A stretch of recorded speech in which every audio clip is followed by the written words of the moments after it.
बैठक में नीति आयोग की, उस बैठक में मैं भी मौजूद था और ये सरासर गलत इल्जाम है कि किसी का माइक वहां पे बंद कर दिया गया। पहली बात तो जब ये विपक्ष बोलता है कि माइक बंद कर दे, उस माइक का कंट्रोल वहां पे बैठे किसी भी व्यक्ति के हाथ में नहीं होता है, उस व्यक्ति के खुद के हाथ में होता है। ना लोकसभा में, ना राज्यसभा में, ना ऐसी किसी बैठकों में।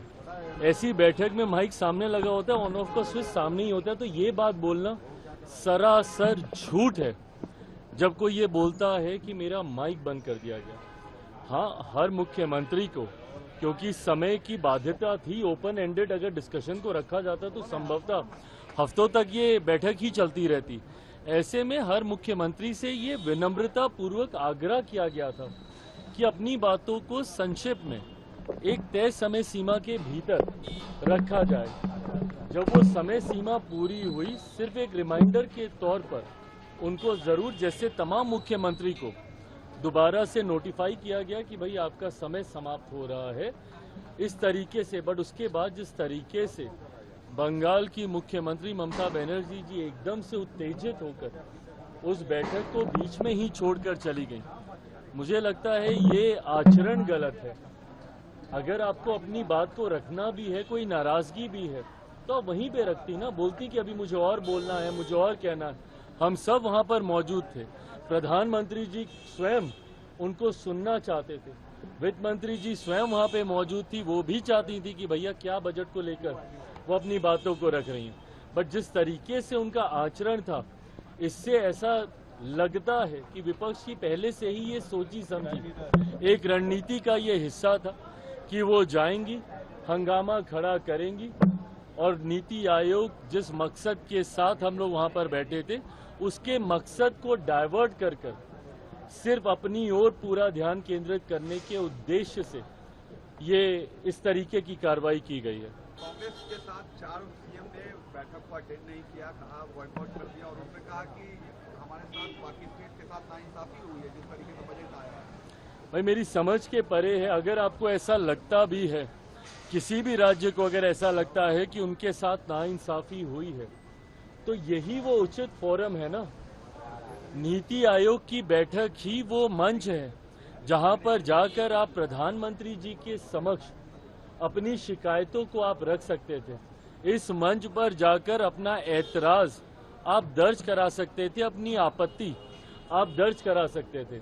और जो लोग ये बोलते हैं कि हम लोग के साथ भेदभाव हुआ, पहली बार देश में एक ऐसा बजट एक लंबे समय के बाद देखने को मिला जिसने पिछले 10 सालों में देश की मजबूत होती अर्थव्यवस्था का लाभ जनता को पहुंचाने का काम किया।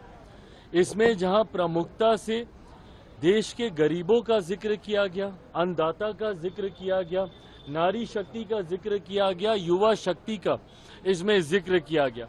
ये ऐसे सेक्टर्स हैं जिसमें प्रमुखता से उनको लाभ पहुंचाने के लिए योजनाओं की और राशि की घोषणा की गई। जो राज्य कहते हैं कि उनके साथ अनदेखी हुई, क्या उनके राज्य में गरीब नहीं है? क्या उनके राज्य में महिलाएं नहीं हैं? क्या उनके राज्य में किसान नहीं हैं? क्या उनके राज्य में गरीब वर्ग से आने वाले युवा हो, महिलाएं हो, किसान हो, क्या ये लोग नहीं हैं? तो सिर्फ राजनीतिक हंगामा करने के लिए, और मैं दावे के साथ कहता हूं कि भाई ये लोग पिछले बजट भी निकाल कर दिखाएं कि किस किस राज्य को कितना कितना आवंटन किया गया है जब सरकार कांग्रेस के नेतृत्व में चल रही थी। यूपीए की सरकार हो या उसके पहले की सरकार हो, कितने राज्यों का जिक्र किया गया। और मुझे ताज्जुब तो सबसे ज्यादा राजद और कांग्रेस पर होता है। क्या राजद को खुशी नहीं होनी चाहिए कि भैया बिहार को एक बड़ी राशि आवंटित की गई है, इंफ्रास्ट्रक्चर डेवलपमेंट को लेकर हो, यहाँ पर सड़क को लेकर हो, पुल के निर्माण को लेकर हो। बिहार की सबसे बड़ी समस्या बाढ़, जिसका जिक्र हमेशा मैंने बिहार फर्स्ट, बिहारी फर्स्ट के माध्यम से मैंने किया। उस बाढ़ को लेकर लगभग 11,000 करोड़ की राशि अलग से आवंटित की जाती है।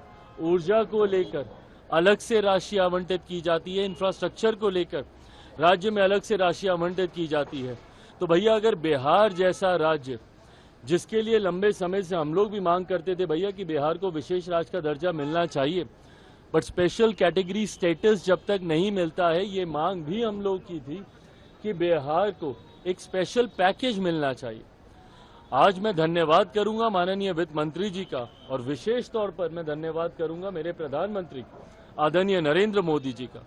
मैं अपनी तरफ से, अपनी पार्टी लोक जनशक्ति पार्टी रामविलास की तरफ से प्रधानमंत्री जी और वित्त मंत्री जी का धन्यवाद करूंगा कि एक लंबे समय से जो बिहार और बिहारियों की मांग थी, उस मांग को सुना गया है, उस मांग को पूरा किया गया है।